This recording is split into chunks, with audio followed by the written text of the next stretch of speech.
Shalom a todos. Vamos a comenzar nuestro shiur. Hoy, hasta ahora, voy a tener que transmitir aquí en vivo el shiur Parashat Vayikra. Estamos acercándonos a los días de Pesach y quiero hacer un poquito de progreso hablando también sobre Pesach y les doy la bienvenida y gracias por acompañarnos aquí en el nombre de todos, todo el equipo del Centro de Estudios Judíos Torat Emet, de nuestra coordinadora de Europa, Miriam Álvarez, que nos acompaña, Edu, Natanel, de verdad, en Honduras, nuestro técnico que nos ayuda, la Rabbanit parece que viene en camino para acá y vamos a nosotros transmitir a Mori Yosef y a Alma. Gracias a todos que comparten con nosotros, nuestros coordinadores de Latinoamérica, con mucha dedicación que nos apoyan en nuestra labor de promover el estudio de Torah en todas partes de la comunidad sefaradita. Hoy me voy a concentrar en Parashat Vayikra y si tenemos tiempo vamos a entrar a algunos de los temas sobre Pesach. Si no tenemos tiempo, entonces vamos a grabar un shiur separado sobre algunas de las ideas de la Haggadah en general y algunas de las preparaciones para Pesach. Pero les recuerdo que nosotros tenemos un canal en YouTube. Ese canal en YouTube, Torah Tropical, puede poner en el YouTube, pones el nombre mío y salen todos los videos. Hay una colección bastante extensiva de shiurim de otros años sobre Pesach y los invito también a participar y a estudiar sobre Pesach en estos shiurim. Por la razón, amigos, por la razón de que he recibido tantas veces la misma pregunta, pienso que yo debería de dedicar todos los shiurim, comenzar respondiendo a la misma pregunta, porque la recibo constantemente. La recibo probablemente 7 a 8 veces al día por diferentes redes. La constante, terrible confusión presentada por ciertos pastores y rabinos ignorantes o rabinos que quieren excluir a las personas que están estudiando judaísmo para convertirse al judaísmo, a veces lo hacen a propósito, presentan la idea de que una persona que no es judía, oficialmente judía, que no se ha convertido, no puede participar en el Seder de Pesach. Eso es absolutamente erróneo. Cualquier persona, judío, gentil, cualquier persona que quiere participar en el Seder de Pesach está bienvenido hoy en día a participar de acuerdo con la ley, de acuerdo con la halajá. No es una amabilidad de Rabino Viñas, no es que yo sea algún liberal o que quiera romper la ley, sino que es absolutamente permitido por la halajá que cualquier persona, judío o no judío, circunciso o incircunciso, participe en la comida de Pesach, en la Haggadah y todos los símbolos que se hacen hoy en día como parte del recuerdo del éxodo de Egipto. Añado dos otros detalles que creo que es importante mencionar aquí. Número uno es que nosotros los Anusim tenemos una enfermedad mental, espiritual. Desafortunadamente, nada más una persona que los ama y que es como un doctor para los Anusim, le puede decir la verdad. Parece que nosotros tenemos un complejo de inferioridad muy fuerte y nosotros queremos que todas las personas que no nos aman, nos amen. Pero verdaderamente el amor comienza, el amor que los otros nos van a dar, comienza con el amor que nosotros tengamos para nosotros mismos. ¿Ya? Lo que está pasando es que muchos Anusim no entienden que ser de los Anusim quiere decir que halágicamente nosotros somos de entre el pueblo judío. Ahora, aunque alguien me diga que esa persona todavía no ha llegado a retornar completamente al judaísmo, no se puede decir que esa persona es de los Benei Noach. Déjame arreglar esto un poquito. No se puede decir que esa persona es de los Benei Noach, que esa religión verdaderamente no existe. Pero no se dice que esa persona es un goy o que es un gentil, sino verdaderamente los Anusim somos Benei Israel, somos parte del pueblo judío. Y lo que requerimos es algún tipo de retorno halágico para restablecer nuestra herencia de entre la comunidad judía, aprendiendo y practicando las leyes y costumbres del judaísmo sefaradita para restablecer nuestras casas y restablecer toda la casa de Sefarad. Esa pregunta que constantemente me hacen, si una persona que es incircunciso puede participar en el Seder de Pesach, viene de origen, el origen de esa pregunta. Es un pasuk, es un verso en la Torá, que dice que ningún incircunciso puede comer del Korban Pesach. Y hoy vamos a hablar sobre los Korbanot, las ofrendas y los sacrificios que se hacían en el sagrado templo. Entonces, que ningún incircunciso puede comer del Korban Pesach. El Korban Pesach, el sacrificio o la ofrenda de Pesach, de la Pascua, era un carnero que se traía antes de Pesach. En la noche Erev Pesach se subía al sagrado templo. Allí en el sagrado templo, los Kohanim, los sacerdotes, como vamos a hablar hoy en la Parashá de la semana, en Parashat Vayikra, vamos a hablar sobre las ofrendas y los sacrificios que se hacían en el sagrado templo. Los Kohanim hacían la shechitá de ese carnero, se cocinaba entero el carnero en el altar, en el Mizbeach, en la plataforma del sagrado templo.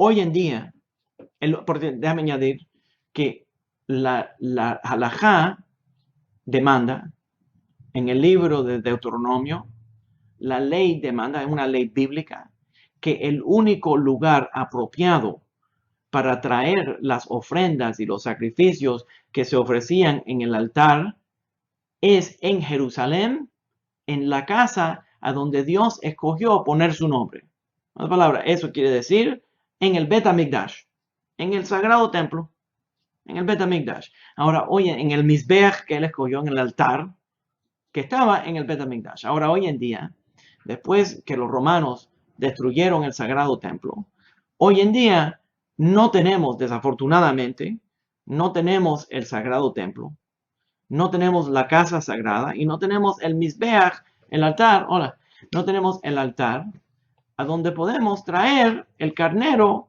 de Pesach.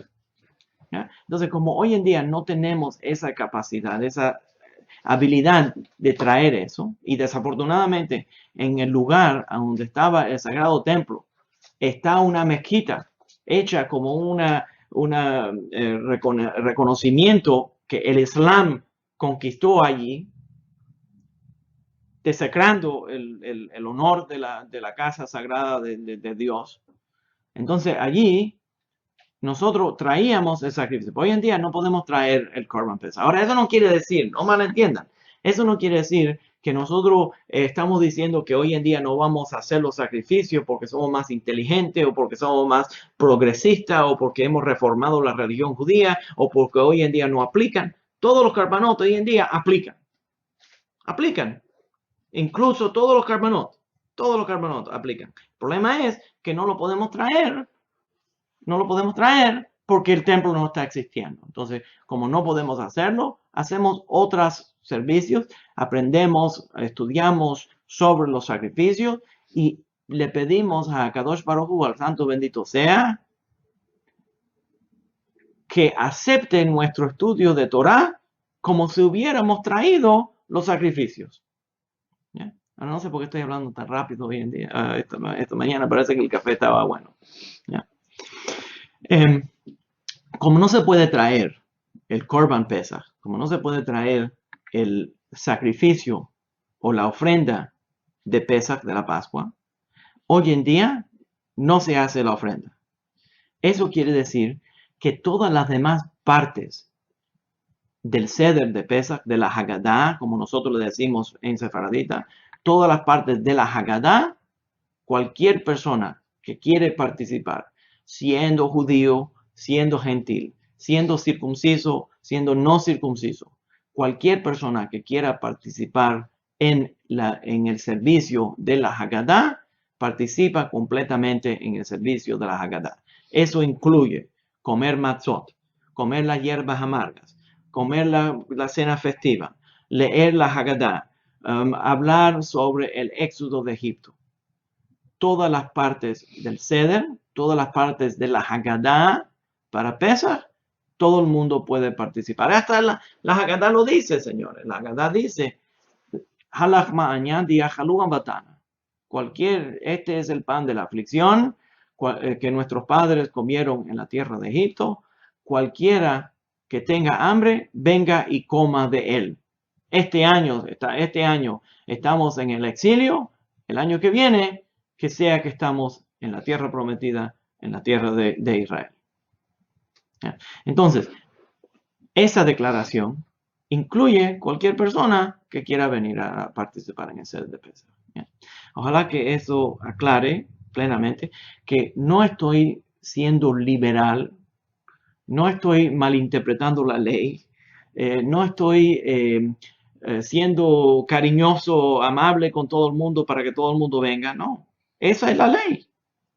La gente que digan que una persona incircuncisa no puede participar del Pesach son los que están violando la ley. ¿Bien? Ahora, aclarando un poco más. El pasuk, el versículo que dice que ningún incircunciso puede comer del Korban Pesach, no es una ley bíblica para excluir a los gentiles, sino la forma que se lee ese pasuk, la forma de entender ese pasuk es en la presentación de la primer seder, la primera comida a donde el pueblo judío estábamos en Egipto, y esa noche iba a ocurrir la plaga de la muerte de los primogénitos. Ese es el primer Pesaj. Ya Dios le dijo a Moisés, en el futuro van a venir personas que van a creer en el éxodo de Egipto, van a saber el poder de la historia del éxodo de Egipto y van a querer unirse al pueblo judío. Van a querer unirse al pueblo judío.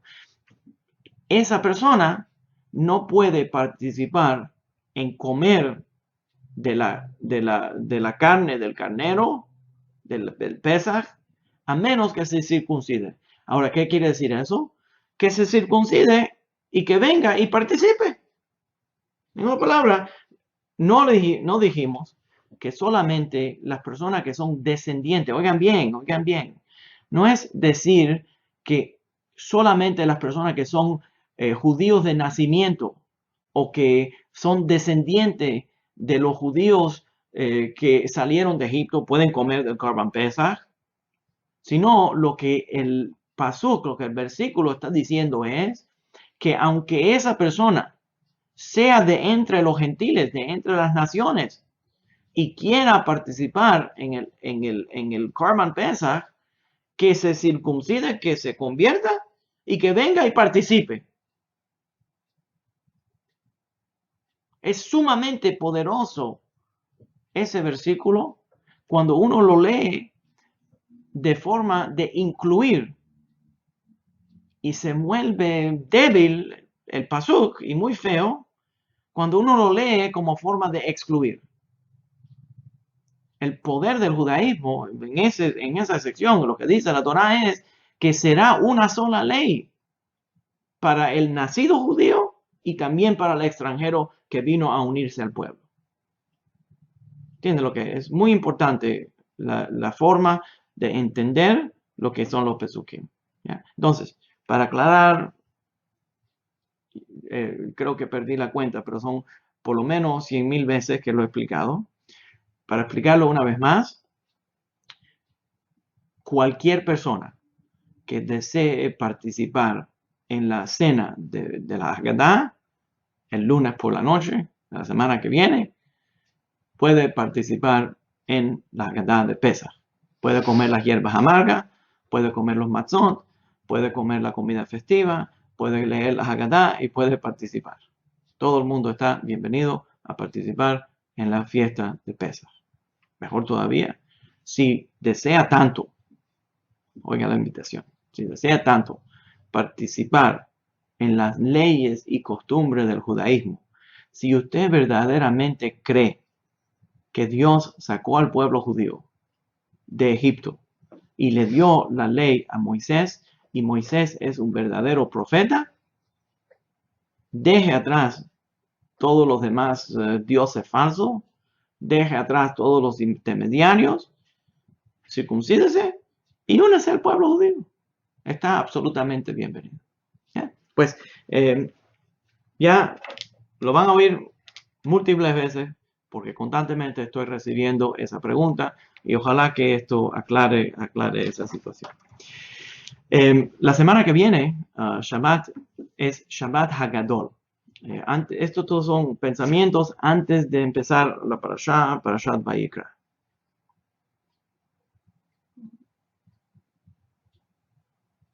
¿Qué pasa? Nada. Entonces, hablando de Shabbat Hagadol y Pesach y todo lo demás. ¿Ya? Shabbat Hagadol es el Shabbat antes de Pesach. Si Dios quiere, la semana que viene vamos a celebrar Shabbat Hagadol. Ahora, nosotros ya hablamos de los 4 Parshiot, los 4 Shabbatot, los Shabbat, a donde se sacó una segunda Torah y se leyeron porciones que están relacionadas o a Purim, 2 porciones que están relacionadas a Purim y 2 porciones que están relacionadas a Pesach, preparaciones para Pesach. Ya esas 4 lecturas adicionales ya se hicieron. La primera fue Shekalim, la segunda Shekalim, donde se daba la moneda para el templo y de esa manera poder contar, hacer el censo de los hombres de edad para entrar al ejército. Eso se hizo al principio del mes de Adar, porque se empezaba a colectar esas monedas en el Sagrado Templo al principio del mes de Adar. Segundo, el Shabbat antes de Purim, se leyó la sección de Parashat Zachor, que nos manda a recordar el pueblo malvado, enemigo del pueblo judío, Amalek, que atacó al pueblo judío y nos recuerda a destruir su memoria y a destruirlos a ellos. Eso antes de Purim. Los otros 2 es Parashat Parah, que es al principio preparando para la limpieza, la tumá de la muerte, para que todo el pueblo judío pueda subir a la plataforma del Sagrado Templo. La ley era que uno no puede entrar al patio del Sagrado Templo a menos que esté limpio, tahor, limpio, de haber tenido contacto con tumá, específicamente la tumat met, que es el avia bota tumot, que es el peor de todos de las impurezas espirituales, contacto con el muerto. Se usaban las cenizas de la vaca roja y se lee la sección de Parashat Hukat, a donde se habla sobre la purificación de la Pará Adumá. Y ya el anterior, el más reciente, fue Parashat HaChodesh. En Parashat HaChodesh se leyó la sección a donde estoy hablando del sacrificio de Pesach, del Korban Pesach, que se hacía cada año durante la fiesta de Pesach. Ahora, específicamente, en esa sección dice que el principio del mes de Nisan, cuando empieza el mes de Nisan, lo que llamamos hoy en día el mes de Nisan, pero la Torah lo llama el Chodesh HaAviv, el mes de Aviv, que eso va a ser el Rosh Hashanah, dice, será para ustedes, oye la palabra, será para ustedes el principio, el comienzo del año. De ahí la Gemara, el Talmud explica, cuando dice será para ustedes, específicamente está hablando con el pueblo judío, y el Talmud explica que ese es el año nuevo, el Rosh Hashanah del pueblo judío. Cuando nosotros llamamos Rosh Hashanah hoy en día, estamos hablando del Rosh Hashanah, el año nuevo de la creación. Pero el comienzo del mes de Nisan, a donde ocurrió todo el éxodo de Egipto, se llama el Rosh Hashanah del pueblo judío. ¿Ya? Entonces se leyó ya para Parashat HaChodesh. El próximo entonces, próximo Shabbat, se llama Shabbat Agadol. ¿Por qué? Porque es el Shabbat directamente antes de Pesach. Y tenemos una tradición que varía por qué se le llama Shabbat Agadol, pero no se saca una Torah adicional para leer una porción adicional, simplemente se llama Shabbat Agadol. Una opinión dice que la razón que se llama Shabbat Agadol es porque la Haftarah que se lee antes de ese Shabbat, antes de Pesach, al principio usa la palabra Hagadol. Entonces se llama Shabbat Agadol por el nombre de la Haftarah especial que se lee. Otros dicen que se acostumbraba dar una derashá, un sermón un poco más largo, ese Shabbat, para preparar al pueblo. Hagadol quiere decir grande. Entonces, como sábado gigante, como Shabbat Hagadol, el sábado grande.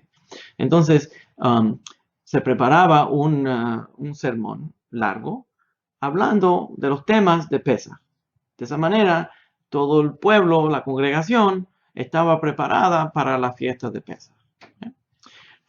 Y hay otra opinión que es más fuerte aún todavía, y eso es que es el Gran Shabbat. ¿Qué quiere decir el Gran Shabbat? Que fue la primera vez que el pueblo judío pudimos celebrar o observar un Shabbat completo en la tierra de Egipto. Esto es antes del éxodo de Egipto. Ya todas las plagas, las 9 plagas que le dieron al pueblo de Egipto, los había afectado tanto que ya la esclavitud se había terminado. Cuando ya la esclavitud se terminó, ese Shabbat antes de Pesach, el pueblo judío pudo guardar el Shabbat completamente, y por esa razón, cada vez que nosotros celebramos Shabbat, durante el Kiddush, durante la santificación con el vino, decimos que la observancia de Shabbat es Zecher Lietziat Mitzrayim, dice Zecher Lema'aseh Bereshit, que es en memoria del acto de la creación, esta observancia de Shabbat, y también Zecher Lietziat Mitzrayim, en memoria del éxodo de Egipto. ¿Están entendiendo? En la palabra, el Shabbat está íntimamente relacionado cada semana a la historia del éxodo de Egipto, porque pudimos guardar y observar el Shabbat, celebrar el Shabbat. Oficialmente todavía no teníamos la libertad de Egipto y no habíamos hasta recibido la Torá, pero ese Shabbat pudimos observar que no tuvimos que trabajar como esclavos. Entonces, por eso se llama Shabbat Agadol. Ese va a ser la próxima semana. Me voy a concentrar entonces hoy en Parashat Vayikra, y voy a entrar a algunos de los temas de Parashat Vayikra, porque es el comienzo del libro de Levítico. Le voy a recordar que nosotros estamos aprendiendo la Parashat Shavuot de que se leyó este pasado Shabbat. Si Dios quiere, en los próximos días voy a tratar de grabar la próxima Parashat, que los domingos, en lugar de leer la parashá que se leyó en Shabbat, vamos a leer la parashá, vamos a estudiar la parashá que se va a leer en la próxima semana. ¿Ya? Ojalá que entiendan lo que le estoy diciendo. Una palabra. De esa manera, los domingos, nosotros estamos aprendiendo la parashá que se va a leer ese próximo Shabbat. ¿Ya? Entonces, vamos a grabar uno de los shiurim, y eso nos va a permitir estar más al día, en lugar de leer después, estudiar después, leer después la parasha. Vayikra. Primeramente, como ya mencionamos, es la primera parashá, la primera porción que comienza el libro de Levítico. El libro de Levítico. En esta parashá se va a hacer un sobrepaso con algunos detalles sobre los diferentes tipos de korbanot, los sacrificios y las ofrendas que se traían en el sagrado templo, en el Mishkan, en el tabernáculo, en el sagrado templo. Ahora recuerden, importante, la Torá prohíbe traer cualquier tipo de sacrificio afuera de el lugar a donde está el altar único a Hashem, a Dios. Entonces, en el tiempo que el pueblo judío estábamos en el desierto y a la entrada de la tierra de Israel, se traían todos los korbanot en el Mishkan. Mishkan Shiloh, en el Mishkan que estaba en el Midbar, en el desierto, se traían esas ofrendas al sagrado templo, tabernáculo, y se ofrecían en el Mizbeach, en el altar, manejado solamente por los Kohanim. Ahora ya sabemos por nuestro estudio de Torah y lo que ocurrió en el libro de Bamidbar, que cualquier persona que trate de traer una ofrenda afuera del sagrado templo o no de acuerdo con lo que manda la Torah, esa persona, o si no es de los Kohanim, si no es descendiente de la casa de Aarón, entonces esa persona está haciendo una violación de la ley bíblica a donde le puede caer la pena de muerte. Entonces es muy serio este proceso de traer los korbanot y es el rol solamente, exclusivamente de los descendientes de la casa de Aarón. ¿Ya? La forma entonces que comienza la parashá dice Vayikra. Ahora, todos los comentaristas mencionan aquí que ese idioma Vayikra quiere decir que Dios llamó a Moisés. Pero normalmente la Torah dice Vaidaber Hashem el Moshe Lemor, y Dios le habló, le dijo a Moisés diciéndole. Y cuando Dios habla con los otros profetas, le habla por medio de sueños, visiones, simbolismo, o les habla directamente y le dice lo que desea que ellos le compartan al pueblo judío y la humanidad por medio del pueblo judío.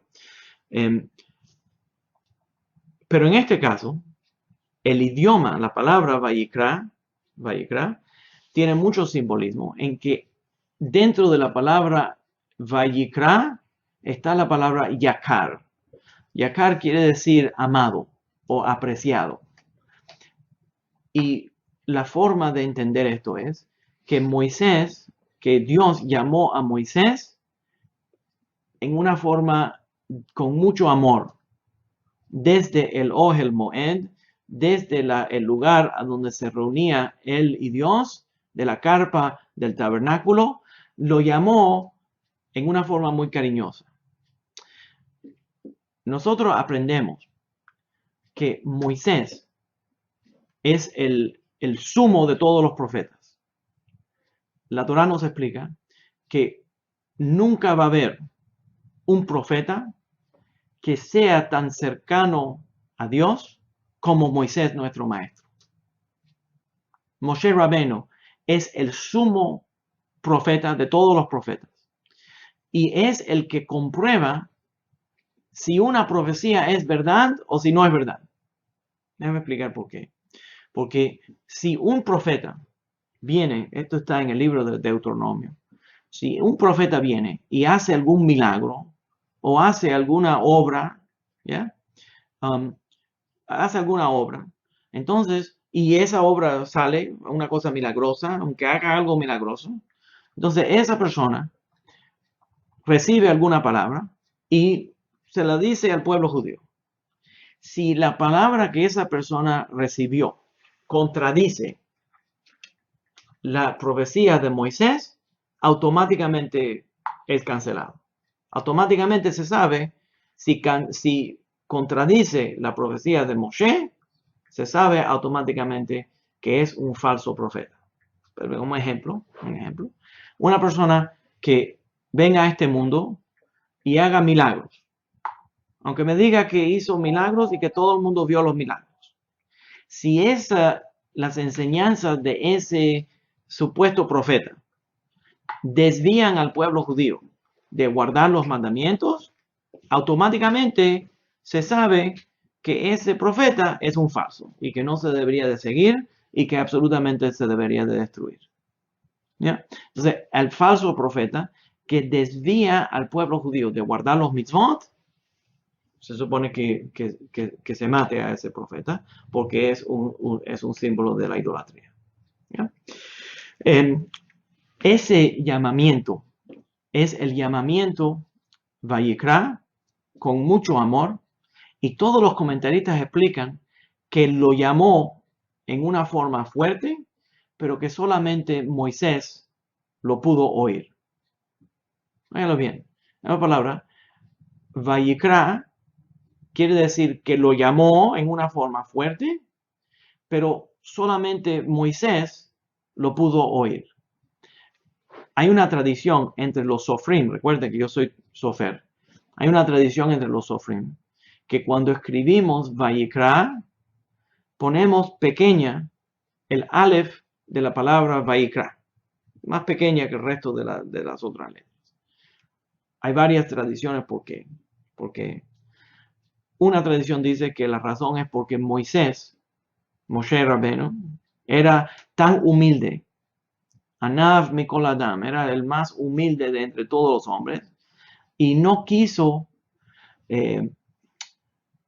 darse tanto nombre, diciendo que Dios lo amaba tanto que lo llamó amado, y le puso una letra pequeña para darle menos importancia, porque es un término de tanto amor que se sintió que era demasiado, darse demasiado honor decir que eso ocurrió, y le puso una letra pequeña.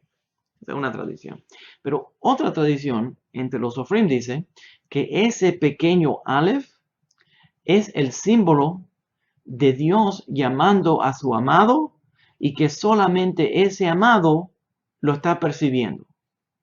Ahora, personalmente, nosotros entendemos, porque verdaderamente Dios tiene un llamado para cada persona y lo prepara en una forma amorosa y habla por el medio del corazón de esa persona.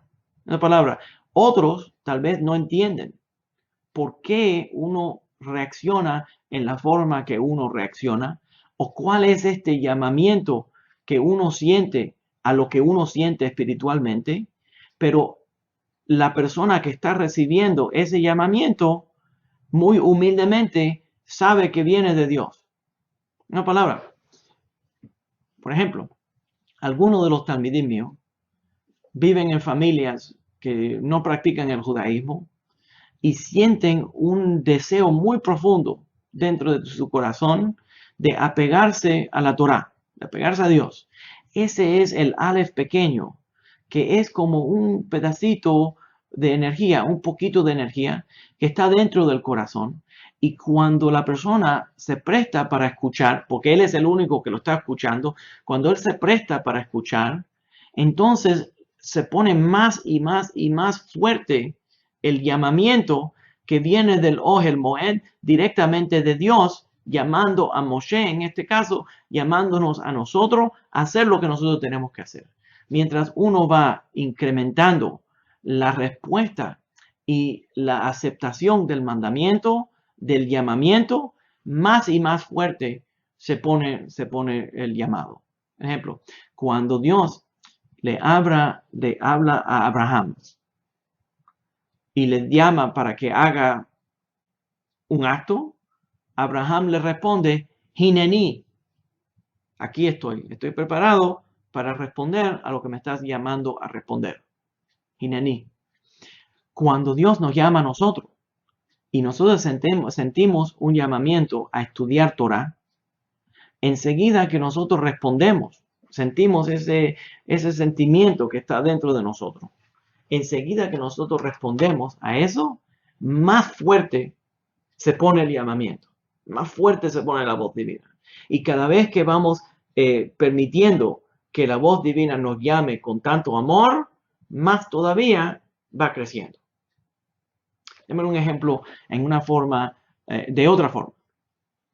Rav Soloveitchik, el gran Rav Soloveitchik, Joseph Ber Soloveitchik, escribiendo en un libro que se llama Al HaTshuvah, sobre el arrepentimiento, explica una ley que encontramos muy interesante, que está en el Shulchan Aruch, en el Código de Ley, y también mencionada por el Rambam, y mencionada en el Talmud. Una idea muy interesante, y la explicación de Rav Soloveitchik la profundiza más todavía. El Talmud dice que una persona, un hombre, una persona que dice, yo voy a pecar, yo sé que lo que voy a hacer es un pecado de la Torah, pero quiero hacer este pecado y luego voy a hacer teshuvah, luego voy a arrepentirme. Entonces, ¿qué es lo que dice el Shulchan Aruch? Que esa persona, y el Rambam y el Talmud, dice que esa persona no va a recibir ayuda de Dios o inspiración de Dios luego para arrepentirse. Luego, él va a tener que promoverse, cambiarse él mismo y hacer el trabajo para arreglar su corazón, poner su corazón en orden. Para él se va a tener que inspirar él mismo para poder hacer teshuvah. ¿Se entiende? ¿Por qué? Porque en esa forma tan sinvergüenza, dijo, bueno, yo voy a hacer este pecado y luego, cuando pueda, voy a hacer teshuvah. Entonces, no le dio ningún valor. Entonces, por esa razón, no va a ser invitado a hacer teshuvah. Rav Soloveitchik explica en el libro Al HaTshuvah sobre la teshuvah, explica ahí que esto nos da a entender más todavía, que la teshuvah, el arrepentimiento, verdaderamente es una invitación divina, que Dios habla a cada corazón y lo inspira llamándolo con amor a hacer teshuvah. Y si la persona responde para hacer teshuvah, entonces la fuerza de la presencia divina se pone aún más fuerte dentro de esa persona y por esa razón puede hacer teshuvah. Tiene una energía adicional para poder hacer teshuvah y es un llamamiento que viene de adentro del corazón de la persona. Ahora, si hace ese pecado, dice Rav Soloveitchik, que dice voy a hacer el pecado pero luego me voy a arrepentir, no recibe ese llamamiento de amor, sino él tiene que crear dentro del mismo la inspiración para acercarse a la presencia divina. Pues este llamamiento de Moshe empieza en una forma sutil, pequeña, llamándolo desde el Ohel Moed, y Moshe, tratando de sentir cuando Dios lo está llamando para ser su sirviente, responde y aún se pone más fuerte el llamamiento. Vayikra Hashem el Moshe. ¿Qué es esta idea? Ahora, añado aquí que profundamente este es el idioma al principio del libro de Vayikra, que es el llamamiento de amor. Yakar quiere decir apreciado o amado. Un llamamiento de amor completo para Moshe. El Baal HaTurim, escritor del Arba Turim, explica que es un legalista, que explica la forma legal. Explica que Dios aún puso su nombre en ese pasuk después del nombre de Moisés. ¿Para qué? Para demostrar profundo amor para Moisés.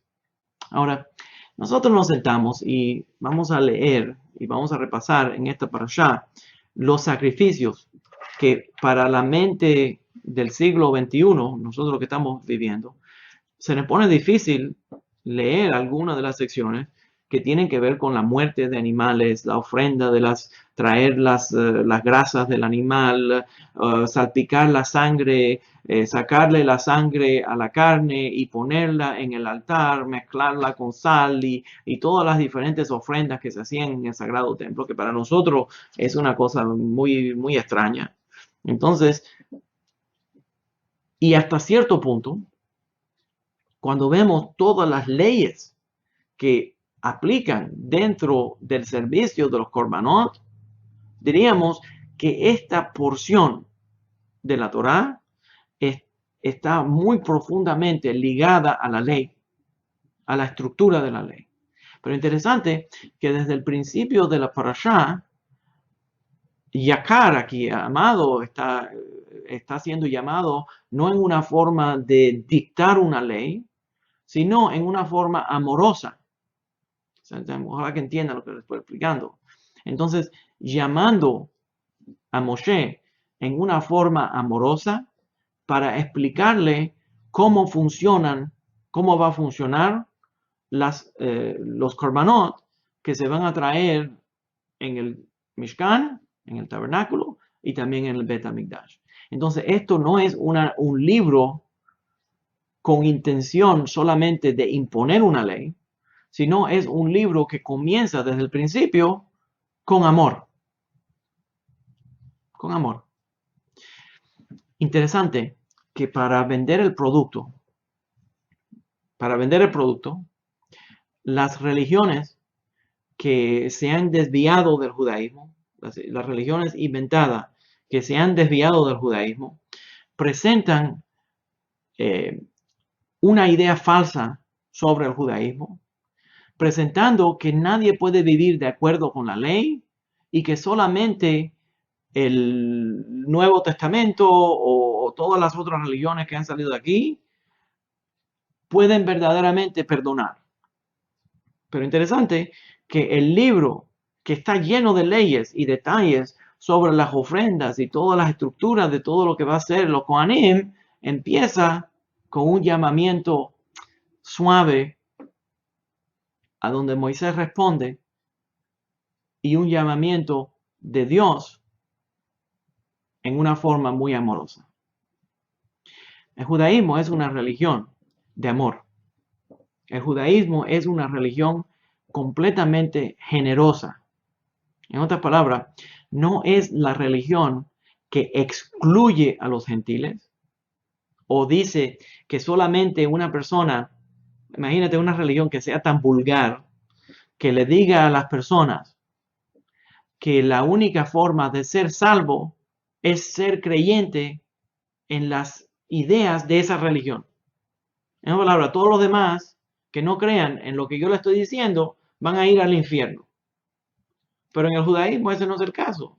En el judaísmo, el pueblo judío está haciendo los mandamientos, lo que Dios mandó, los mitzvot, y nosotros estamos acercándonos por medio del mérito de los mitzvot a la presencia divina. Pero nosotros no estamos diciendo que las personas que son gentiles no van al cielo o van a ir al infierno o van a ser destruidos porque no creen en las cosas que nosotros creemos.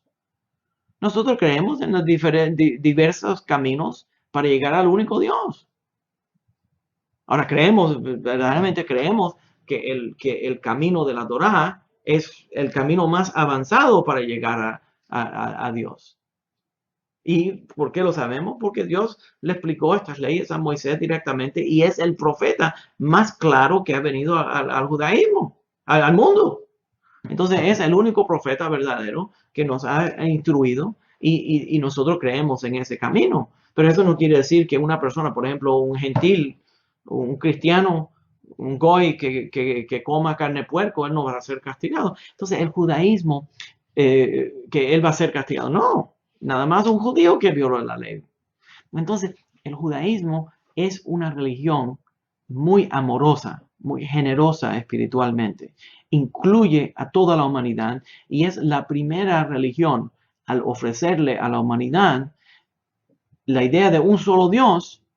Nos presenta a la humanidad que todos nosotros somos hijos del mismo Dios. que somos la creación del mismo Dios. Crea la habilidad de entender la verdadera hermandad de la humanidad.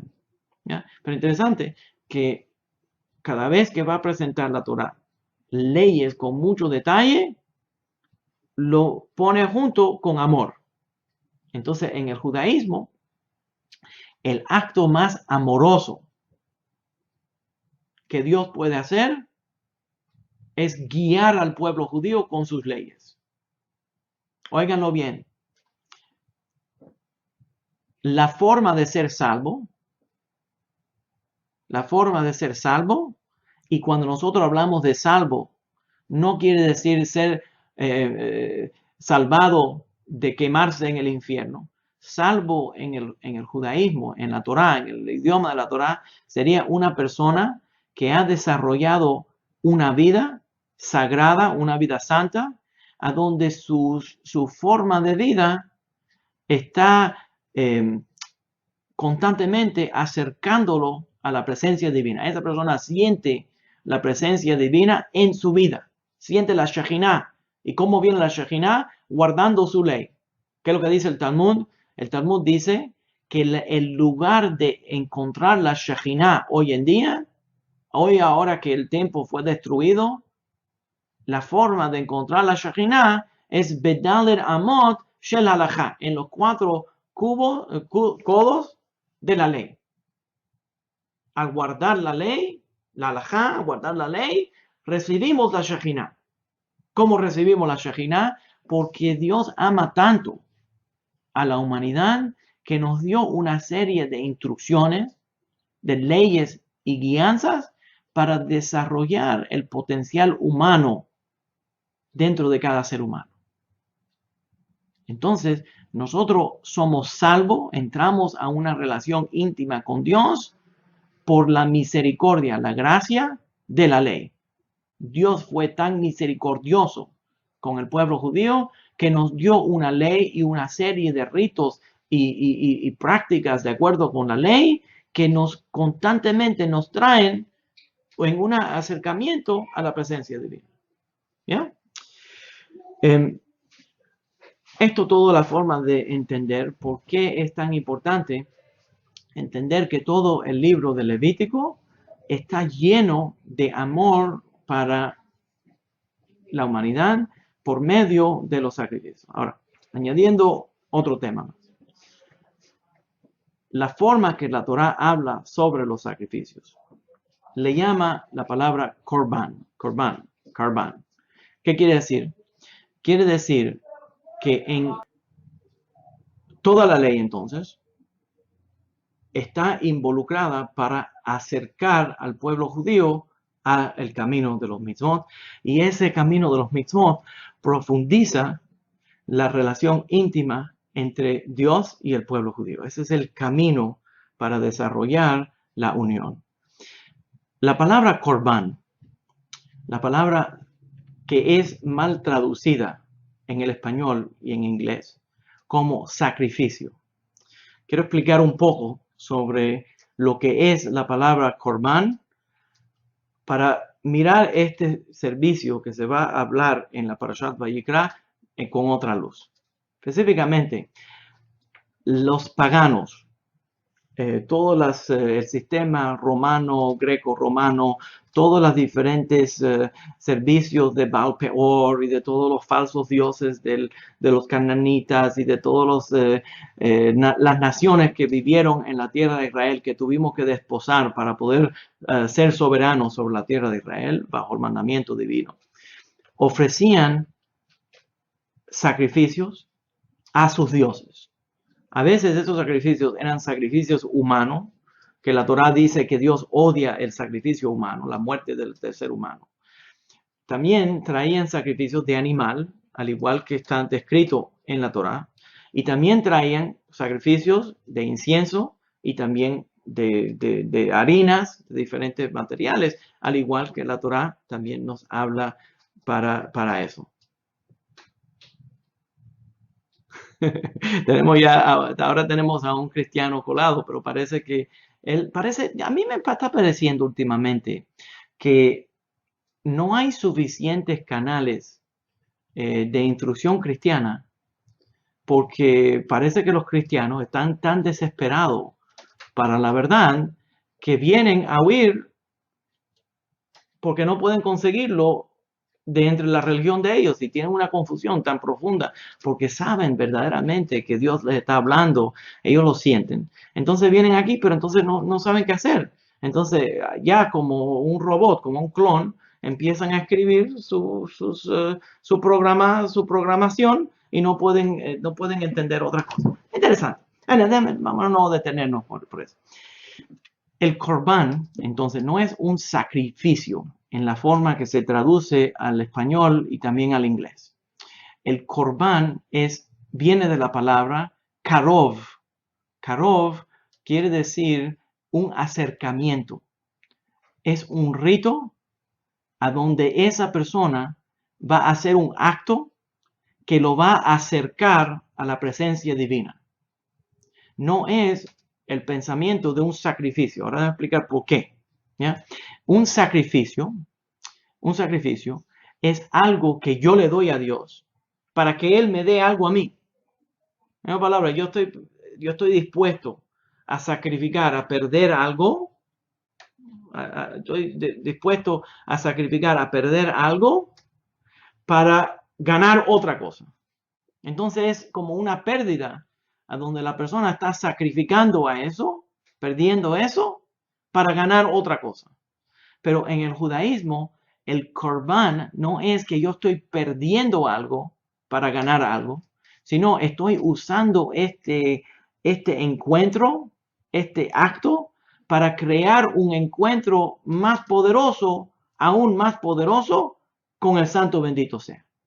Entonces, el Corban viene de la palabra karov, que quiere decir un acercamiento, un encuentro más profundo entre nosotros y Dios. ¿Ya? En términos modernos, cualquier acto de educación de Torah, cualquier evento a donde las personas que no entienden lo que es verdaderamente la profundidad de la Torah y tienen una experiencia de estudio y una organización o un individuo como un rabino está tratando de enseñarle Torah, eso se llama kiruv. Kiruv está relacionado a karban, que es karov, que quiere decir acercamiento. Entonces el acercamiento es para ayudar a los demás a apegarse a la presencia divina. Entonces, el Corban, no malentiendan, nosotros vamos a usar, a veces vamos a usar ofrenda, a veces vamos a usar sacrificio, la palabra ofrenda o sacrificio, porque desafortunadamente no existe una palabra capaz de explicar el concepto profundo del judaísmo de lo que es un Corban. Adicionalmente, voy a entrar ahora a algunos de los Corbanot. Adicionalmente, quiero aclarar otro disparate, perdón, para qué decirlo, otro disparate que se está presentando por la red por medio de algunos de las sectas hasídicas, que son verdaderamente insignificantes en el mundo judío, pero por la red hace mucha bulla y como carece muchos sitios de estudio de Torah en español, entonces usan esa plataforma para promover las ideas de su secta, que no son consideradas pensamiento normal, aceptado dentro del judaísmo en general. Algunas de estas sectas promueven sus propias ideas como si eso fuera el judaísmo aceptado en general. Entonces, déjenme aclarar un poco más lo que me quiero referir. Vi en una de las, alguien me mandó la pregunta y por eso le hice clic y vi el link. Lo encontré interesante. Que una de las sectas hasídicas comenta sobre los Corbanot y trata de malentiende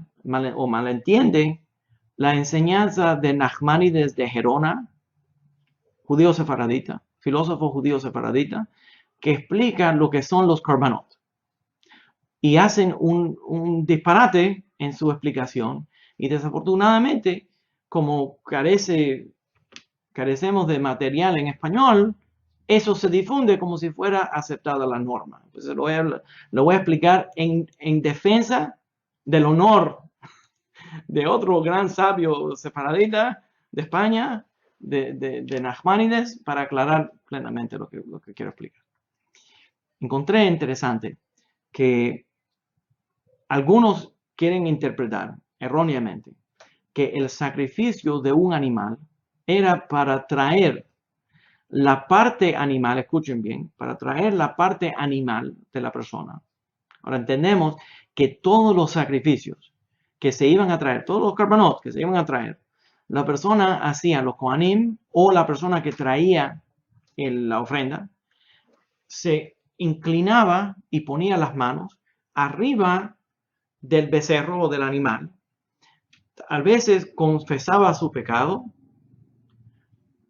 mientras tocaba al animal. Ponía somech alejem, ponía sus manos arriba de ese animal, se inclinaba arriba del animal. ¿Qué está ocurriendo ahí? Que tiene un contacto emocional entre la vida de este animal que está vivo y la vida de nosotros que estamos vivos también. Esa conexión humana de seres vivientes y que tenemos limitaciones de los días que vamos a vivir. Entonces, inclinaba a esa persona al animal y se creaba una unión entre ellos. Esa secta jasídica entonces interpreta que la persona estaba cogiendo el animal, matando al animal, y de una forma simbólica estaba diciéndole a Dios que él desea destruir su parte animal y solamente ser espiritual. Ahora, ese pensamiento tiene mucha lógica en el mundo occidental por la razón de la influencia fuerte griega, greco-romana, dentro de la sociedad moderna europea que se pasó a Latinoamérica por medio del catolicismo. En el pensamiento greco-romano, la alma, la neshama, el alma, está atrapado, oigan la palabra, fuerte, es completamente contrario al pensamiento judaísmo, que en la alma está atrapada y la alma es muy alta, está atrapada en una cárcel vulgar que es el cuerpo. Por esa razón, Séneca, por ejemplo, cuando se rompió un dedo del pie, se suicidó para darle libertad a su alma que estaba atrapada dentro de esa vasija vulgar que es el cuerpo. Entonces, dentro del pensamiento de las sectas jasídicas, que lo presentan como si fuera Kabbalah, ese pensamiento, dicen que el cuerpo causa que una persona peque y que el cuerpo es la parte animal y que esa persona trae ese sacrificio para superar la parte animal, matar la parte animal y volverse más espiritual.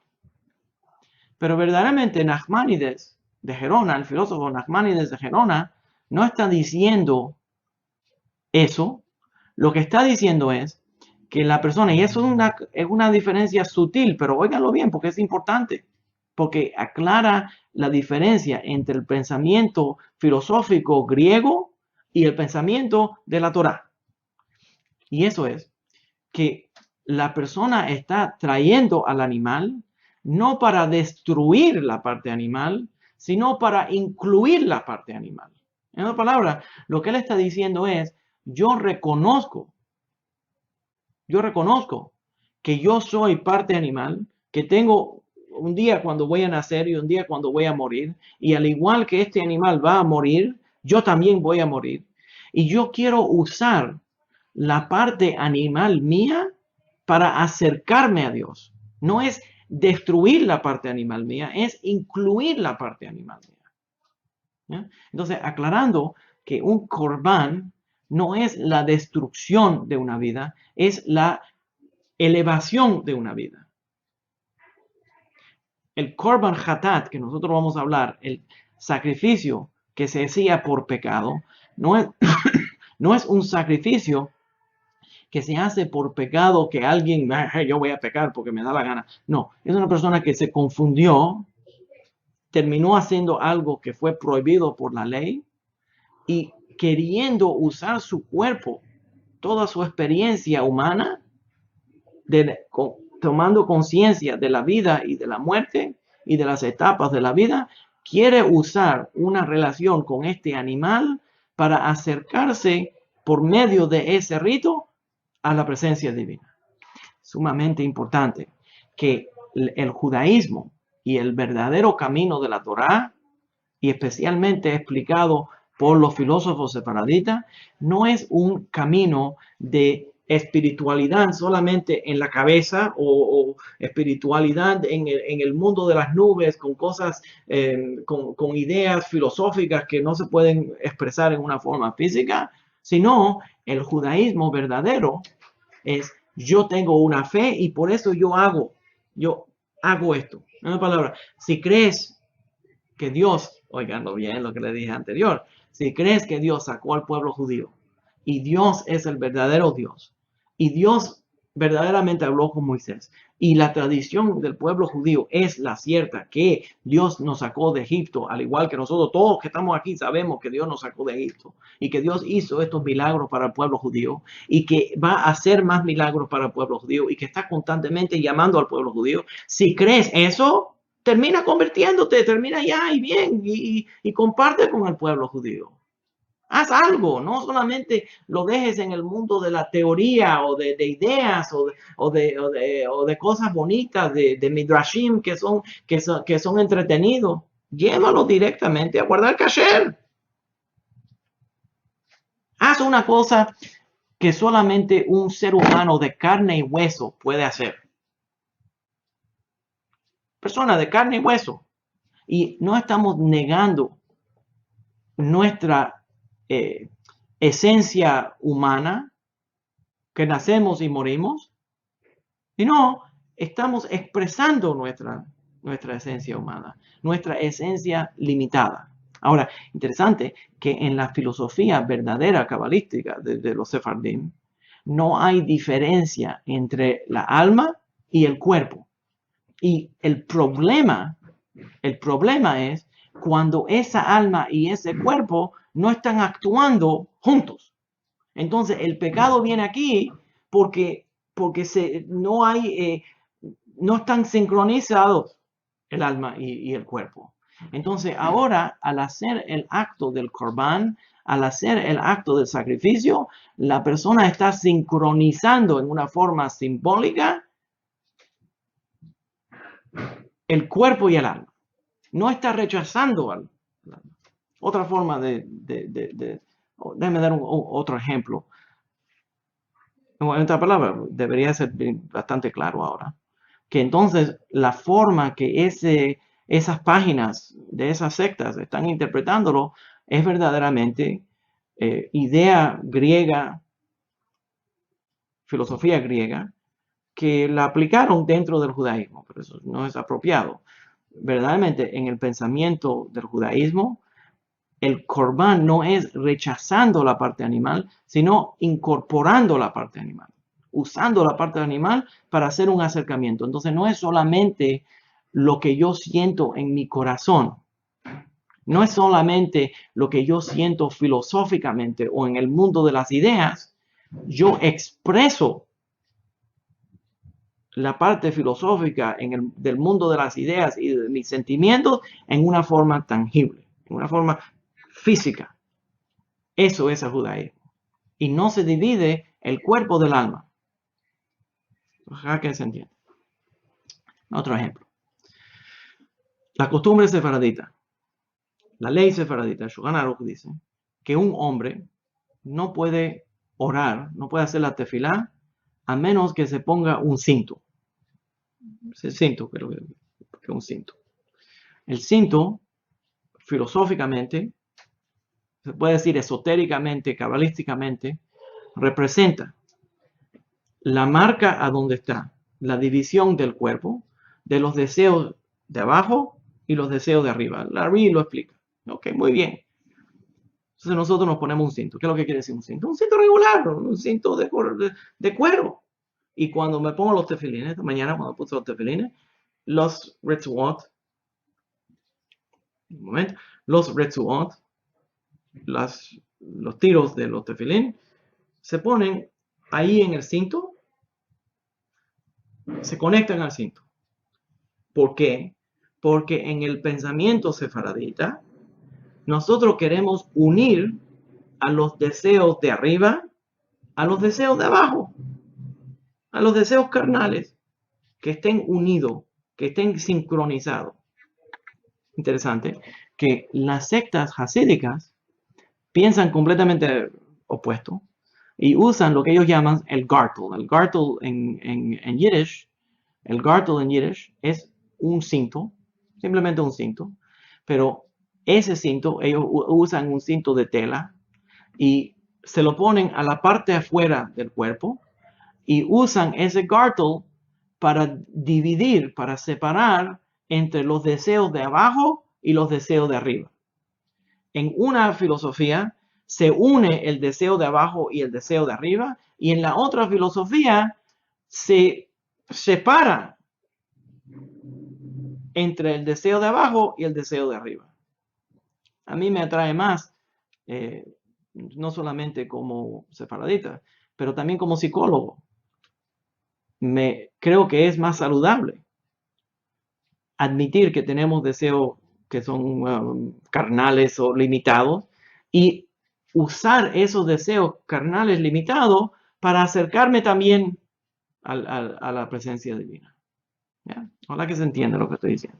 Pero la razón que ando en esta onda, la razón que estoy en esta onda es para poder hablar de la diferencia entre el pensamiento de un sacrificio, lo que es en la mentalidad de la mente pagana un sacrificio, algo que yo perdí para dárselo a Dios, para que Dios me dé algo a mí, un intercambio, o lo que es un korban, que es una ofrenda que yo estoy haciendo para acercarme con todas mis potestades, entrando a la conciencia de la vida y de la muerte, que este animal va a entrar a la muerte y que yo también voy algún día a enfrentar la muerte, donde no estamos vivos. Entonces, al ver la sangre, al tener la experiencia de todo lo que es la limitación de este pobre animal que estaba vivo un momento y que ahora ya no está vivo, entonces esa experiencia en una relación emocional con ese animal, vamos a crear un rito para acercarme a la presencia divina. En mi mortalidad, sabiendo muy bien que yo soy una persona que todos los seres humanos tenemos una fecha a donde vamos a expirar. ¿Ya? Interesante que los ateos nos dicen a nosotros que la religión, todos los conceptos de la religión, es una forma de evitar el día que nos vamos a morir y tratar de decir que el alma va a vivir para siempre. Pero en el judaísmo no es solamente que el alma va a vivir para siempre. Eso es fácil, eso ya lo sabemos. Pero el judaísmo dice que como el alma va a vivir para siempre y ahora está viviendo dentro del cuerpo, lo más importante es sincronizar la alma y el cuerpo para que el cuerpo exprese lo que la alma siente. Por esa razón, importante, como parte de la conversión, hacer una circuncisión. Ahora, me dicen, no, pero no es la circuncisión del prepucio, es la circuncisión del corazón. En el pensamiento greco-romano, pagano, porque tengas una circuncisión del corazón, ya es suficiente porque eso es espiritual. Pero en el judaísmo, la circuncisión del prepucio es una manifestación o una expresión de la circuncisión del corazón. Si tienes una circuncisión del corazón, exprésalo en una forma física en el cuerpo. No están divididos, no son diferentes, están unidos.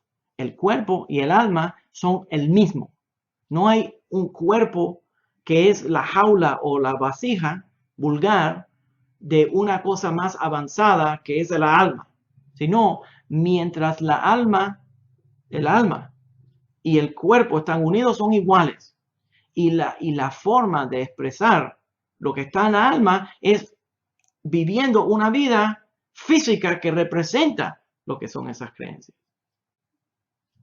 Por esa razón, cuando yo hablo con mis talmidim y me dicen, bueno, yo no tengo que formalmente convertirme al judaísmo porque yo soy creyente en el judaísmo. En palabra, yo puedo simplemente declarar que yo creo en el judaísmo. Entonces le digo, está equivocado. No, perdón, está equivocado. Se entiende que crees en el judaísmo, se entiende que crees en la Torah, se entiende que crees en todo esto, pero haz un acto que te une al pueblo físico que está en la tierra, el pueblo judío, que tú eres parte de ese pueblo. No es suficiente decir yo creo en esto. Si yo creo en esto, yo actúo, yo expreso mi fe. Eso es lo que es eso, lo que es la idea de los korbanot. Interesante que en la Haftará, yo lo encuentro interesante, pues, yo lo encuentro interesante, que en la Haftará, que viene del libro de Isaías, la sección profética que se lee relacionada con la Parashat Vayikra, el capítulo 43 y 44, la forma que Isaías le regaña, le recalca al pueblo judío que está en el exilio, le dice es, no pueden traer los sacrificios, pero hagan teshuvah. Por lo menos arrepiéntanse. ¿Cómo se arrepienta una persona? Tomando conciencia que la acción que tomó, que la acción que hizo, violó la ley. Y entonces, después de confesar su pecado, después de decir, mira, yo hice mal, yo voy a corregir mi situación, no la repite. Cambia la forma que esa persona vive y camina en un camino correcto. ¿Qué quiere decir? Que está viviendo sincronizado su comportamiento con su fe. El problema aquí es, el pecado entonces es, cuando una persona, su comportamiento no está alineado con su fe. Son disonantes, no están relacionados. ¿No? Yo creo en esto, pero actúo de esta manera. No. Si crees en esto, tienes que actuar de acuerdo con tu fe. Entonces tiene que estar sincronizado el espíritu y la carne. ¿Ya? Y ese acto del Corbán es un acto simbólico para sincronizar la carne y el espíritu. No es para destruir la carne o negar la importancia de la carne, sino es darle honor al papel de ser un ser viviente, un ser mortal, limitado, que algún día vamos a morir, y desear en carne y hueso tener una experiencia divina. Otra persona me dice, mira, ¿por qué le tenemos que dar tanto honor al cuerpo cuando alguien se muere? ¿Por qué tenemos que enterrarlo con tanto honor? Simplemente eso fue la vasija y lo que ha pasado con el alma es que se salió de esa vasija y ahora está libre. Entonces no necesitamos hacerle tanto honor a los muertos. Pues entonces decimos completamente lo opuesto. No, esa persona, ese espíritu, vivió dentro de ese cuerpo y se volvieron uno. Y la forma que ese espíritu se expresó en este mundo fue por medio de ese cuerpo. Claro que le vamos a dar honor a esa vasija, porque esa vasija fue lo que le dio la forma de expresarse a esa alma. Se volvieron uno.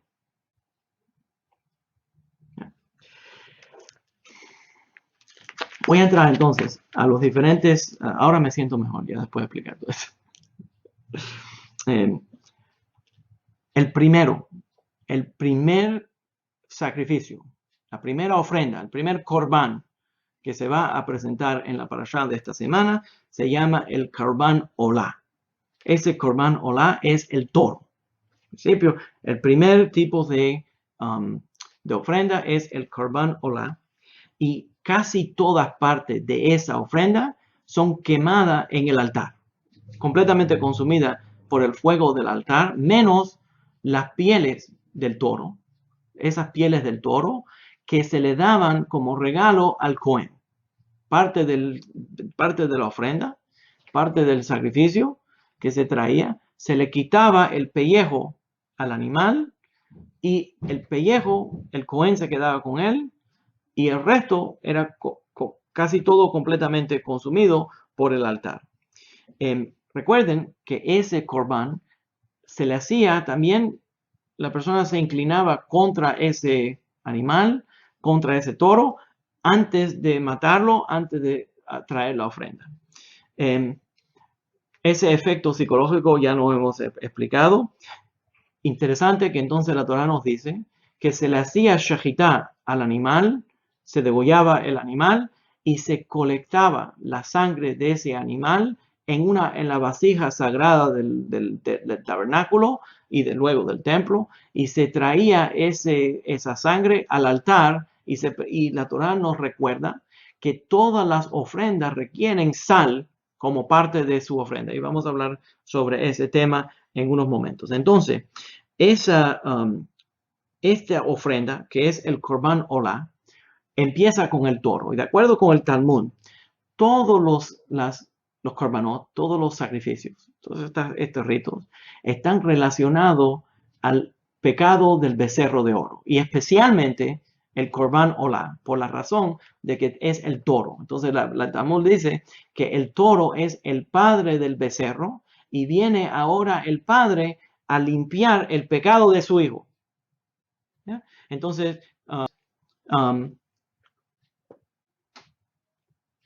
esa ofrenda del toro hace una limpieza para el hijo, que es el becerro. Entonces, es un tipo de expiación por el pecado por medio del Korban Olá. La Torah entonces nos va explicando que cada uno de estos sacrificios nos conecta en otra forma, y cada uno de ellos expresa diferentes formas de acercarse a la presencia divina. Déjame dar un ejemplo, una experiencia, una forma interesante de explicar esta situación. Está en el libro Toldot Yitzhak. El libro Toldot Yitzhak es escrito por el tío de el Maharan de Rav Yosef Karo, el autor sefardita, por cierto, del Shulchan Aruch, del Código de la Ley Judía. El tío de él, que se llamaba Yitzhak, fue el que crió al Maharan. Entonces, en el libro del Toldot Yitzhak explica una idea interesante, que uno de estos temas se puede ver directamente en el Pasuk. Déjame explicarlo. El Pasuk explica que cuando un hombre, dice la forma que dice, Adam ki yakriv, un hombre viene a ofrecer una oración, a ofrecer un corbán, cuando ese hombre viene, y ellos traerán su corbán. Una palabra, al principio del pasuk dice, en una forma singular, como un hombre que está trayendo el corbán, y para el final del pasuk dice, y ellos traerán el corbán, usando plural, un término plural. Entonces, en la gramática no funciona, porque empezaste con singular y terminaste la misma frase con plural. De ahí entonces el Toldot Yitzhak explica una idea profunda, y eso es que un individuo viene él a acercarse a Dios y quiere hacer algo para acercarse a Dios.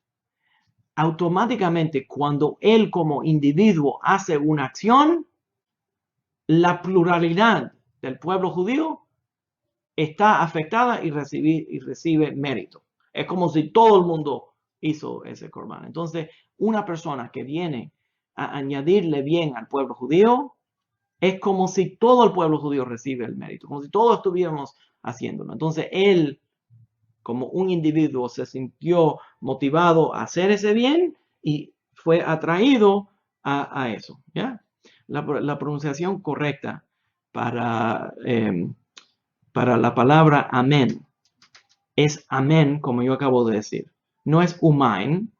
Umain es la forma de los Ashkenazim del centro de Polonia. No todos los Ashkenazim lo pronuncian de esa manera. Es muy fuera de lo común ese tipo de expresión y solamente algunas sectas pequeñas de la comunidad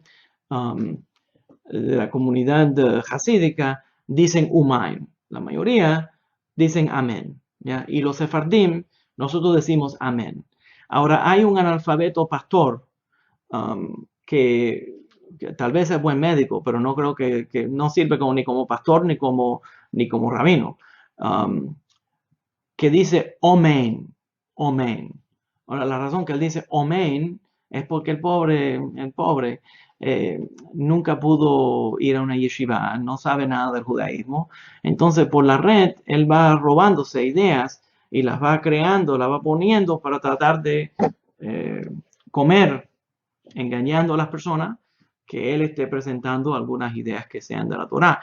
Entonces, parece que vio algún video de un Ashkenazi diciendo Omen, y ahora él dice eso también. Pero los sefardim, la forma correcta de decir la palabra que está en la Torá es Amén.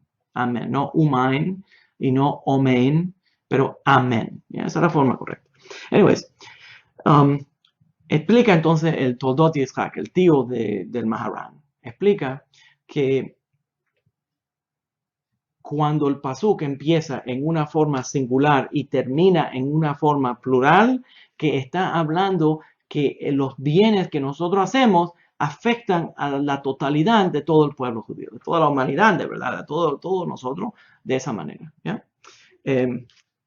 Interesante también que el Toldot Yitzhak explica que cada una de las ofrendas, cada uno de los sacrificios, de los korbanot que se traían, tenía un aspecto que era del individuo, oigan bien, del individuo, y un aspecto comunal. ¿Cuál es el aspecto comunal? El aspecto comunal es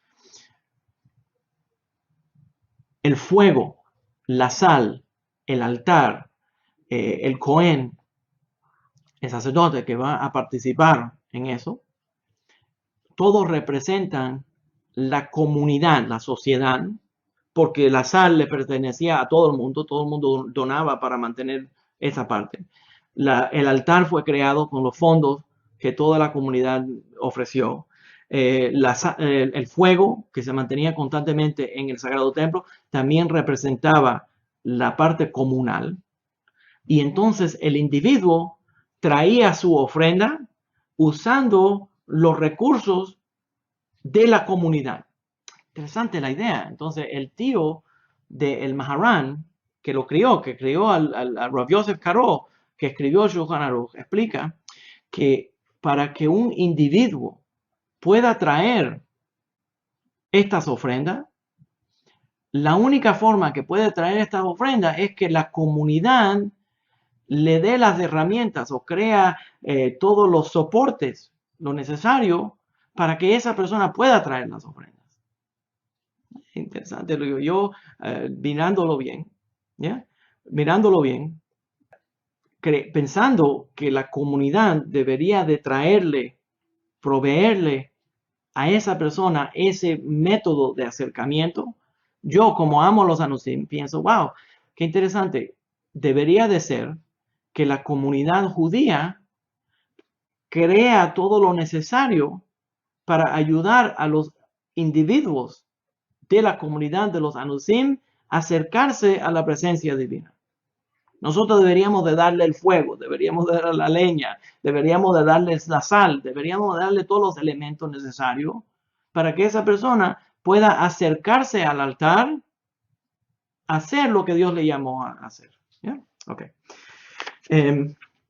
Próximo es el Korban Ola, que se puede traer diferentes tipos, estábamos hablando del Korban Ola, que se puede traer diferentes tipos de animales como parte de la ofrenda del Korban Ola, que puede ser un animal grande, que es la behemá gazá, o una behemá de acá, un chivo, o también, si la persona no tiene muchos recursos, puede traer ofot, que son aves, y como parte de la ofrenda. Entonces, dependiendo en su habilidad económica, lo que cuenta aquí es que traiga algo, y de acuerdo con la habilidad económica, se presentaban diferentes tipos de ofrendas.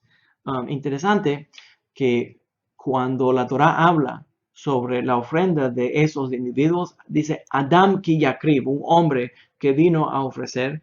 Y luego cuando habla del Korban Mincha, que es el próximo de los Korbanot que estamos en la lista, dice Nefesh ki yakrib, que es una persona pobre, Nefesh, pobre, que ha traído una ofrenda, simplemente una ofrenda de trigo, de harina de trigo, de levona, que es un tipo de incienso, y de agua, que es parte de la minjá. Ahora, hoy en día ya nosotros conocemos la palabra minjá como la ofrenda, el servicio de la tarde que se hace en la sinagoga o se hace en la casa, siguiendo el sidur. Entonces, esa minjá tiene el nombre de la ofrenda de estos granos, que incluía harina de trigo, el levona, que es un tipo frankincense en inglés, pero es un tipo de incienso que se mezclaba con ese trigo. Y de acuerdo con el Talmud, Torah Sheba'al Peh, agua se traía junto con esa ofrenda. ¿Ya? Todo corbán, dice la Torah, requiere sal como parte del corbán, como parte de ese sacrificio. Y tenemos una mitzvah lota hace y una mitzvah hace. Una mitzvah de hacer, traer la ofrenda con sal, y de no traer una ofrenda sin que tenga sal. Ya tenemos una mitzvah hace y una mitzvah lota hace, la misma, traerla con sal. Pero dice, no traigas un corbán sin sal, no traigas un corbán sin sal, y dice, y cuando traigas los corbanos, tráelo con sal. Tenemos a veces mitzvah, que es una mitzvah hacer y una mitzvah de no hacer. ¿Ya? Por ejemplo, Shabbat. Nosotros tenemos mandamiento de no violar el Shabbat y de observar el Shabbat. Ahora, los dos terminan que estamos observando el Shabbat. Una forma es la mitzvah directamente hacer, y la otra es la mitzvah de no hacer. ¿Ya? Entonces, aquí tenemos entonces una serie de korbanot. Ya hablamos del korban olá, y ya hablamos de la minjá, del servicio minjá, y ahora vamos a hablar también del sacrificio de shlamim.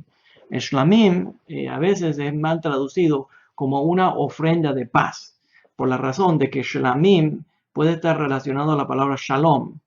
¿Ya? Entonces muchas personas dicen, bueno, es una ofrenda de paz, pero verdaderamente es la ofrenda entera, shalem, una ofrenda entera. Eso era traer la ofrenda, y se dividía esa ofrenda en tres partes. Una parte iba para el que lo trajo, que se comía parte de él. El otro es traer, y que una tercera parte se la comía el Cohen, y la otra tercera parte se quemaba en el altar. Entonces una porción iba al altar, simbólicamente a Dios, la otra parte al Cohen, y la otra parte a la persona que lo trajo. Entonces crea una unión entre las tres partes que han participado en eso. Próximo tipo de korban es el korban hatat. Korban hatat es el korban de pecado.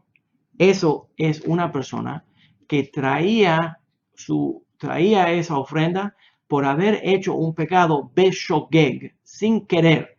No quería hacer ese pecado, pero de pronto se dio cuenta que lo que hizo no era no era apropiado de acuerdo con la ley, y por esa razón quiere traer un Korban Hatat. ¿Ya? Interesante, por cierto, que no todos los sacrificios se hacían por intervención de pecado.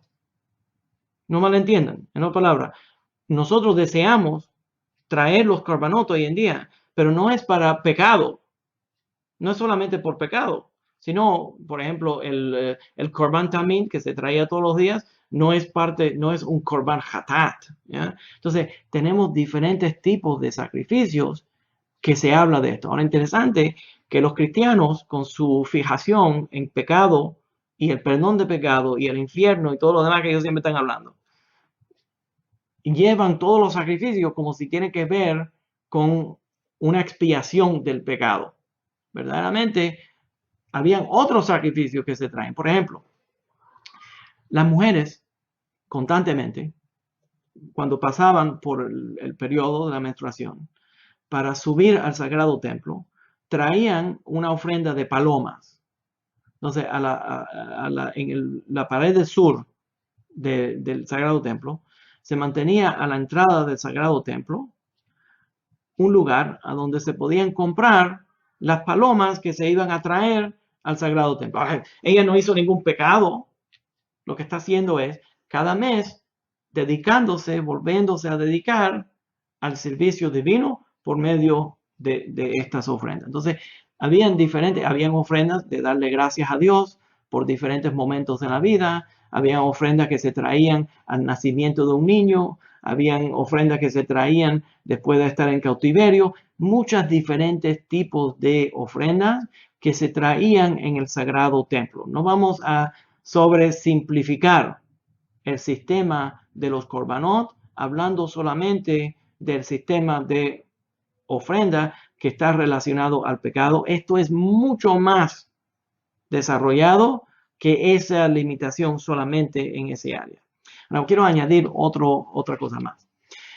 Cuando vemos en la Haftará lo que Isaías le está diciendo al pueblo judío en el capítulo 43 y en el capítulo 44, es que aunque como estaban en el exilio y no podían traer los sacrificios al sagrado templo, que hagan teshuvá, que se acerquen a Dios por medio de la teshuvá, comprueba que el judaísmo, aunque hoy en día no tengamos la habilidad de traer los sacrificios, el judaísmo auténtico ya nos da una forma de restablecernos en una unión con Dios, y no es por medio del sacrificio de otro ser humano, sino es por medio del arrepentimiento y el cambio interno de la persona y cómo esa persona vive su vida, cómo expresa ese cambio. Entonces los sacrificios era una forma de promover la teshuvá. Y una de las cosas que causó la destrucción del templo fue que un gran número de personas estaba trayendo los sacrificios, pero no hacía cambio de corazón. ¿Ya? No hacía el cambio de corazón. Entonces, todo el rito del sacrificio era para promover ese cambio de corazón. Ahora, hoy en día se puede hacer un cambio de corazón, la persona puede hacer una teshuvá, y eso es absolutamente legal, absolutamente halágico en la forma de restablecerse. En otras palabras, óiganlo bien, más claro no puedo decirlo. ¿Ya? Una persona que sigue el rito judío, que sigue el rito de la Torá, el auténtico rito judaísmo, que hace teshuvá, que se arrepiente y cambia la forma que vive, puede estar óiganlo bien, puede estar absolutamente seguro que sus pecados son perdonados. Voy a repetirlo para que me escuchen bien. Una persona que sigue el rito del judaísmo, el verdadero rito del judaísmo, el camino exclusivo judío, y se arrepiente de sus pecados, confesándole a Dios, no a los otros seres humanos, confesándole a Dios el pecado que él hizo, y se vuelve a dedicar al camino justo de la Torá, puede estar absolutamente, están oyéndolo, absolutamente seguro que Dios lo ha perdonado por sus pecados. Esto sin un sacrificio de sangre, esto sin un sacrificio hasbe shalom de otro ser humano, esto sin creer en nada de esa bobería. La persona que verdaderamente cambia su corazón, confiese su pecado y hace cambios en su vida para no andar en el camino del pecado, puede estar absolutamente seguro, de acuerdo con el judaísmo, que Dios lo ha perdonado por sus pecados.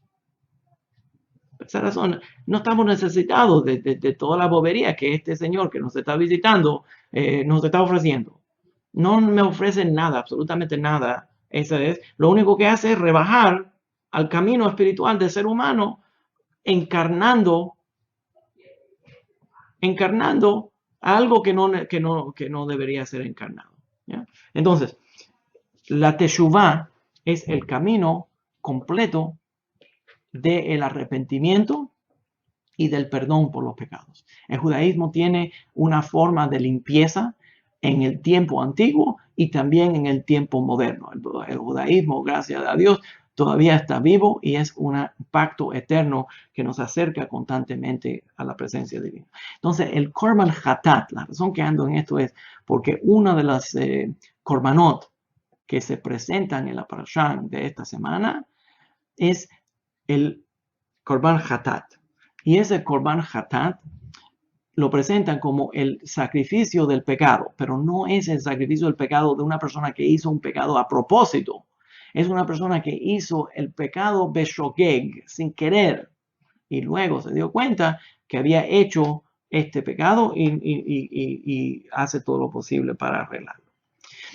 Otro detalle más, el Korban Olé Veyored. Ese Korban se usaba para una persona que dio un testimonio falso, una persona que hizo algo mal de esa manera, y puede incluir la ofrenda de una ave. Este Shabbat pasado me preguntaron aquí en la sinagoga, una señora que leyó la parashá, me dice, ¿cómo puede ser que la forma que mataban al animal era arrancándole el cuello, arrancándole a la ave, perdón, era arrancándole el cuello? Pues ella malentendió. Eso se llamaba Melikah. Melikah está relacionado a la Shechitá. La Shechitá era que el Cohen que iba a traer la ofrenda tenía una uña que él se dejaba, que era una uña larga, y afilaba esa uña al igual, la misma filo que un cuchillo de shechitá tendría. Y con la uña degollaba a la ave, así, degollaba a la ave, al igual que uno usaría hoy en día un cuchillo de shechitá. Eso se llamaba melikah. ¿Ya? Eso es un tipo de asham. La persona podía traer también un korban asham, que era una ofrenda de trigo, y si no tenía la habilidad económica para traer a los animales, también podía traer eso. ¿Ya? En general, la parashá y todo el libro de Vayikra va a entrar a los ritos que son los korbanot, que son acercamiento de un ser humano por medio de esos ritos que se hacían en el sagrado templo para acercarse a la presencia divina. Cuando la persona traía esos korbanot, hacía un tipo de confesión, que era, por ejemplo, en el Korban Hatat, se inclinaba contra ese animal y hacía ese tipo de cosas. Bueno, quiero concentrarme para cerrar y vamos a tomar algunas preguntas. La Rabanit no sé, parece que salió, entonces tienen que cooperar conmigo. Yo voy a hacer todo lo posible para responder a las preguntas de la mejor forma posible.